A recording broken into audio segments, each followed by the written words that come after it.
नमस्कार मित्रांनो, मराठी बोली या चॅनलमध्ये तुम्हा सगळ्यांचं स्वागत आहे. तर आज आपण आनंदी या मालिकेचा आजचा 26 जूनचा भाग खूपच जबरदस्त झालेला बघणार आहोत. कारण आजच्या भागामध्ये आता अचानक एका रातोरात मालक साहेबांनी आपलं मृत्यूपत्र बदलताच अख्ख्या प्रॉपर्टीची मालकीण आनंदी कशी होणार हे सगळं आपल्याला बघायला मिळणार आहे. तर आजच्या भागामध्ये सुरुवातीला मालक साहेब खूप भडकलेले असतात. तेवढ्यात आनंदी थांबा अशी हाक मारते आणि लगेच किचनमधनं आता समिधाचा जो फाटलेला फोटो असतो ना तो जोडून घेऊन येते आणि पाटावरती ठेवते. सगळेजण आनंदीकडे बघत असतात. पृथ्वीला जरा विचित्रच वाटतं. तेव्हा आनंदी लगेच आता समिधाच्या फोटोसमोर हात जोडते. खरंच आज घरात वर्षश्राद्धाचं कार्य आहे, पण या घरात आज वाद चाललेत. हे बघा, तुम्ही प्लीज माझं ऐका.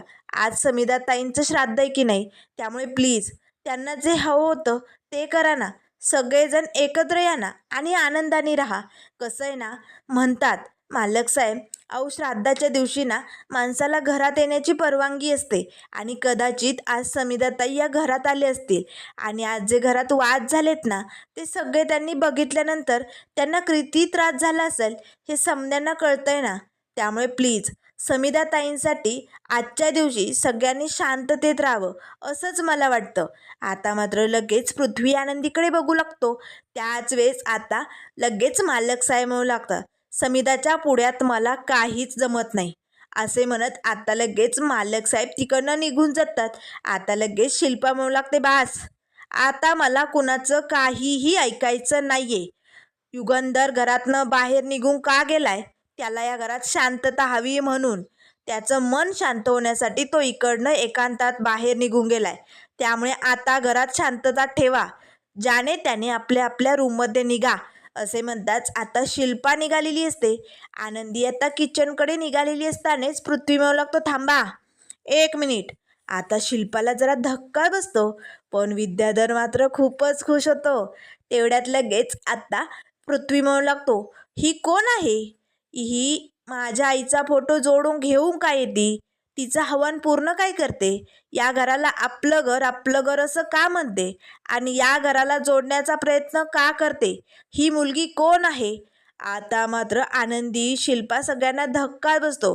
कारण जेव्हा पृथ्वीला सत्य समजेल तेव्हा मात्र मोठा राडा होणार आहे. हे कळताच आता विद्याधर हसतच म्हणू लागतो, चला आता दुसरं वादळ येऊन धडकणार. आनंदी युगंधरची बायको आहे हे सत्य आता या पृथ्वीला कळणार आणि मोठा राडा होणार या हवेलीत. लय मजा येणार असे म्हणत आता विद्याधर हसू लागतो.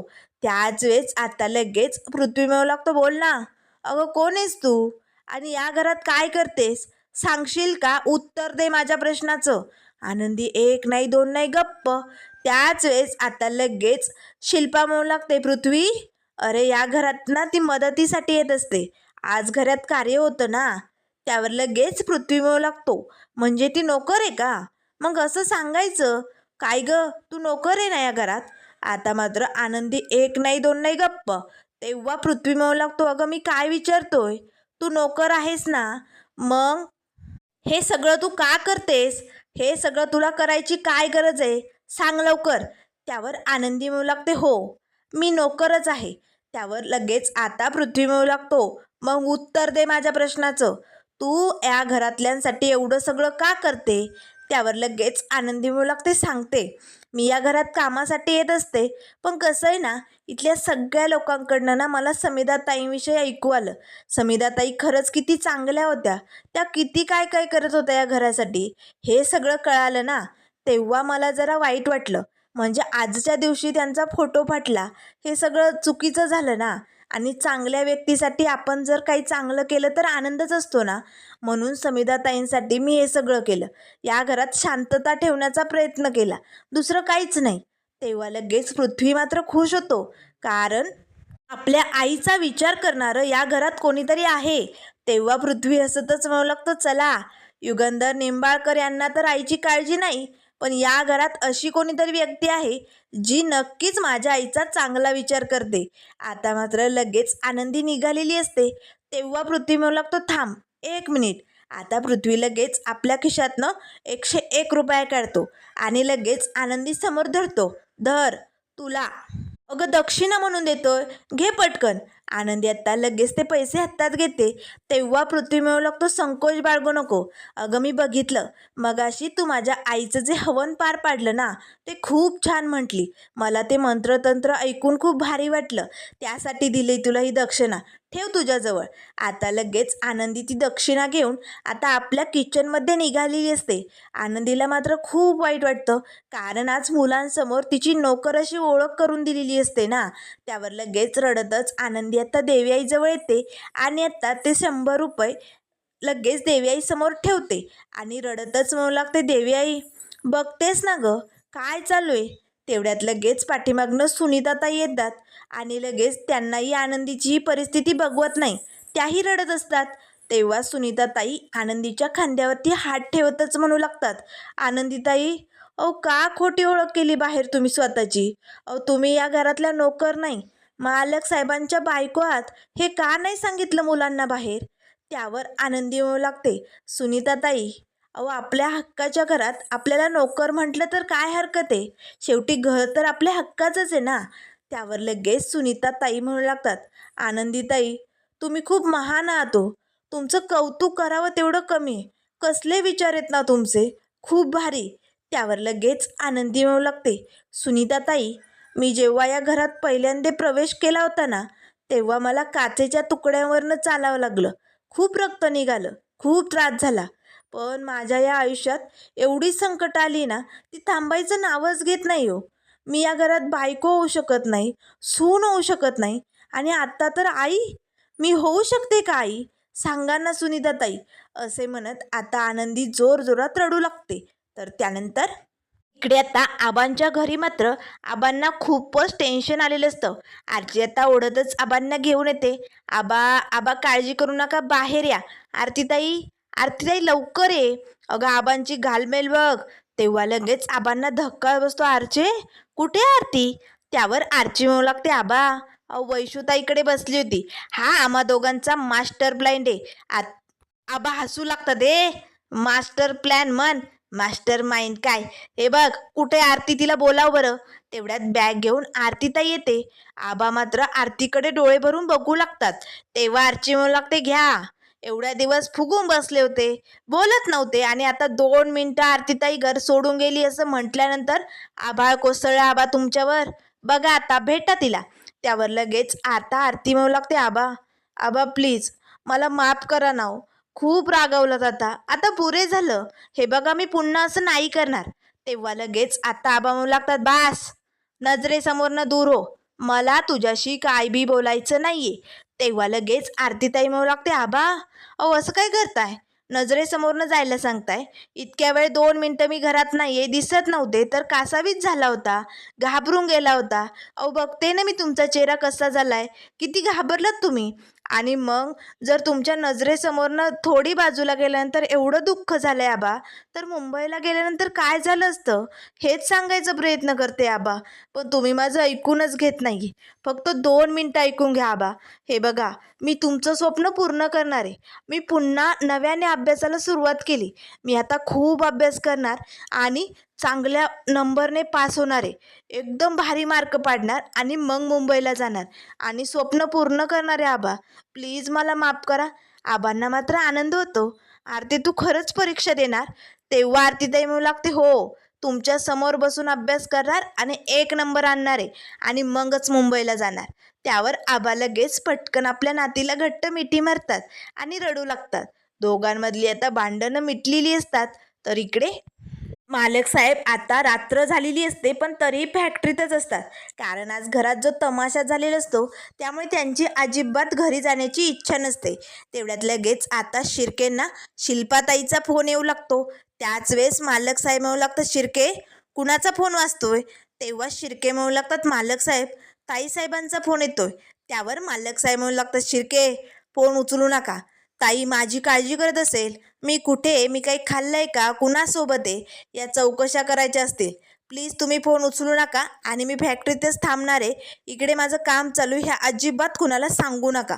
आज मला ना कुणाला भेटायचंय ना कुणाशी बोलायचंय, त्यामुळे शिर्के काय बी सांगायची गरज नाही. तेव्हा शिर्के म्हणू लागतात, ठीक आहे साहेब. त्याच वेळेस आता मालक साहेब म्हणू लागतात, शिर्के वकील साहेबांना बोलावले मी. ते आले की त्यांना आतमध्ये घेऊन या. आता शिर्के लगेच बाहेर जातात. त्याच वेळेस पुन्हा आता शिल्पाताईंचा फोन येऊ लागतो. आता मात्र शिर्केंना नाईलाज असतो. शिर्के आता फोन उचलतात. तेव्हा शिल्पा म्हणू लागते, शिर्के कुठे आहात तुम्ही? आणि युगंधर कुठे? तुझ्यासोबत आहे ना शिर्के, बोल लवकर. त्यावर आता मालक साहेबांच्या सांगण्यामुळे शिर्के साहेब खोटं बोलतात. ताईसाहेब, मला तर नाही ठाऊक, मी फॅक्टरीत नाहीच आहे आणि मालक साहेबांची आणि माझी भेट झालीच नाही. ते माझ्यासोबत नाही आहे. आता मात्र शिल्पाला धक्का बसतो. युगंधर रागाच्या भरात कुठे गेला असेल? काय चालू असेल? असे असंख्य प्रश्न तिला पडलेले असतात. तर तेवढ्यात आता वकील साहेब येतात. आता लगेच शिर्के साहेब त्यांना केबिनमध्ये घेऊन येतात. त्याच वेळेस मालक साहेब म्हणू लागतात, बसा. वकील साहेब, बरं झालं तुम्ही आलात. त्यावर वकील साहेब म्हणू लागतात, मालक साहेब, एवढ्या रात्रीला असं अचानक का बोलावलं? नाही म्हणजे काही काम पडलंय का माझ्याजवळ? काय झालंय सांगाल का? त्यावर लगेच आता मालक साहेब म्हणू लागतात, हो, कामच आहे, ते पण खूप महत्त्वाचं.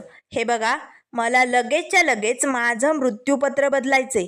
आता शिर्केंना आणि वकील साहेबांना धक्का बसतो. मालक साहेब अहो पण. त्यावर मालक साहेब म्हणू लागतात, मला काय बी ऐकून घ्यायचं नाहीये. लगेच तुम्ही कागदपत्र करा आणि मला आत्ताच्या आत्ता माझ्या प्रॉपर्टीचा वारस जो कोणी असेल ना त्याच्या नावावरती ती प्रॉपर्टी करायची. मला मृत्यूपत्र बदलायचंय. तेव्हा वकील साहेब म्हणू लागतात, पण मालक साहेब अहो कुणाच्या नावावरती करायची तुम्हाला प्रॉपर्टी? त्यावर मालक साहेब म्हणू लागतात, हे बघा वकील साहेब, तुम्ही आधी मायना तयार करा. सगळे पेपर्स रेडी झाले त्यावर माझा अंगठा घ्या. मी सांगतो तुम्हाला या प्रॉपर्टीची मालकी नेमकं कोण आहे. आता मात्र लगेच मित्रांनो इथे मालक साहेब वकील साहेब चर्चा करत असतात. पण ते काही अजूनही अद्यापही आपल्याला दाखवलेलं नसतं. पण मात्र मालक साहेबांनी हा निर्णय आनंदीच्याच नावावरती करण्याचा घेतलेला असणार आहे. आता लगेच शिर्के म्हणू लागतात, मालक साहेब, हा तुमचा फायनल निर्णय आहे ना? नाही म्हणजे तुम्ही विचार केलाय ना? त्यावर मालक साहेब म्हणू लागतात, शिर्के, ही माझी प्रॉपर्टी. ती कुणाच्या नावावर करायची, काय करायचं हे मी ठरवणार. तुम्ही कागदपत्र रेडी करा. सकाळपर्यंत मला माझ्या टेबलावरती कागदपत्र हवीत आणि याबद्दल कुणाला काय बी कळता कामा नये. आलं लक्षात? तेव्हा वकील साहेब म्हणू लागतात, ठीक आहे. आता लगेच मालक साहेब तातडीने तिकडनं निघालेले असतात. शिर्केंना जरा धक्का बसतो. तर इकडे आता एवढी रात्र झालेली असते पण तरीही आनंदी रडत असते. विचारांनी हतबल झालेली असते. कारण आता मालक साहेबांना 3 मुलं आहे आणि ती पण माझ्यापेक्षा वयाने मोठी. आता पुढे काय करायचं, कसं होणार, या प्रश्नांनी तुला असं भांबावल्यासारखंच झालेलं असतं. आता आनंदी पटकन सुनीताताईंना म्हणू लागते, सुनीताताई, मला मोबाईल देता का? मला आबांना फोन करायचा आहे, त्यांच्याशी बोलायचं आहे. आता इकडे आबा, आरतीताई आणि आर्ची आज सगळे खूप आनंदात असतात. कारण भांडणाचा समेट मिटलेलं असतो ना. तेवढ्यात लगेच आता आर्ची म्हणू लागते, आबा, आनंदी दिदीचा फोन आलाय. आर्ची पटकन फोन स्पीकरवरती ठेवते. तिघेही आता टेबलला गोल करून बसतात. कधी एकदा आनंदीचा आवाज ऐकतोय असं त्यांना झालेलं असतं. आर्ची आनंदाच्या भरात म्हणते, आनंदी दिदे, कशी आहेस तू? आनंदी रडतच म्हणू लागते, आबा, आबा कुठे आहेत? आता मात्र आनंदीचा हा रडका आवाज ऐकताच सगळ्यांना धक्का बसतो. त्यावर लगेच आबा म्हणू लागतात, आनंदी, अगं पोरी, काय झालंय? रडतेस का तू? त्यावर आरतीताई विचारू लागते, आनंदी, अगं कोणी बोललंस का तुला? अगं काय झालं? तुला काही त्रास होतोय का? सांगशील का? लवकर सांग ना गं आनंदी. त्यावर लगेच आता आनंदी म्हणू लागते, आबा, आबा, मला ना खूप भीती वाटते हो. त्यावर आबा म्हणू लागतात, अगं पोरी, काय झालं? कशाला घाबरलीस तू? तेव्हा आनंदी म्हणू लागते, आबा, मला काही सुचत नाही हो, मी काय करू? मी खूप मोठ्या संकटात अडकले हो आबा. मालक साहेबांना आधीची 3 मुलं आहे, ती पण माझ्यापेक्षा वयाने मोठी. आता मात्र लगेच आबा म्हणू लागतात, हो, हे आम्हाला ठाऊक आहे. तुला माहिती नाही आहे का आनंदी? त्यावर आनंदी म्हणू लागते, आबा, अहो मालक साहेबांची मुलं माझ्यापेक्षा वयाने मोठी. एकतर आधीच मालक साहेबांनी अजून मला बायको म्हणून स्वीकारलं नाही. त्यांच्या मनात शंका आहे आणि त्यात मी या मुलांची आई कशी होऊ शकते आबा? तुम्ही सांगा ना. मला ना काहीच कळत नाही आबा. अहो जी मुलं माझ्यापेक्षा वयाने मोठी आहे ती मला आई म्हणून का स्वीकारतील? आबा, माझ्या पुढे खूप मोठं संकट उभी राहिले. असे म्हणत आता आनंदी रडू लागते. तेव्हा आबा म्हणू लागतात, आनंदी, आधी डोळे पुस. आणि माझं नीट ऐक. हे बघ, आई होण्यासाठी वयाची मर्यादा लागत नाही. अगं मायेने जर एखाद्याला जवळ घेतलं, त्याच्या डोक्यावरनं मायेने हात फिरवला ना आणि त्याला जर आपल्या छताखाली ठेवलं ना, तर लगेच आईची माया जाणवते. आणि हे बघ, आजवर मी तुम्हाला आईबापाचं प्रेम दिलं नाही का? तू विसरलीस का? अगं लहानपणापासून या म्हाताऱ्या आबाने तुम्हाला किती जीव लावलंय सांग ना. त्यावर लगेच आनंदी म्हणू लागते, हो आबा, मला तर तोच प्रश्न पडलाय. आम्हा तिघींना तुम्ही लहानाचं मोठं केलं, कधीच कशाची कमी भासू दिली नाही. हवं नको ते सगळं बघितलं. हे सगळं तुम्हाला कसं जमलं आबा? या विचारांनी मी गोंधळून गेले. त्यावर आबा म्हणू लागतात, आनंदी ऐक, माझं नीट ऐक. अगं यात एवढं अवघड नसतं ग. अगं प्रत्येकाचं मन समजून घ्यायचं. कधी कुणाची चिडचिड होऊ द्यायची नाही, रागराग करायचं नाही. सगळ्यांची मनं एकत्र जुळून आणली ना की घरात अगदी छान वातावरण निर्माण होतं. आणि मग एकमेकांचं मन धरून जपायचं आणि आपल्या संस्काराची शिदोरी पुढे घेऊन चालायचं. आपले संस्कार जपायचे आणि बघ, आपल्या पंखाखाली त्याला घ्यायचं. मग बरोबर त्याला मायेची ओढ लागते आणि आपण म्हणू तसंच ते मूल करतं. आणि तशाच पद्धतीने मी तुम्हा तिघींना वाढवलंय, माझ्या संस्काराखाली, माझ्या मायेच्या छताखाली.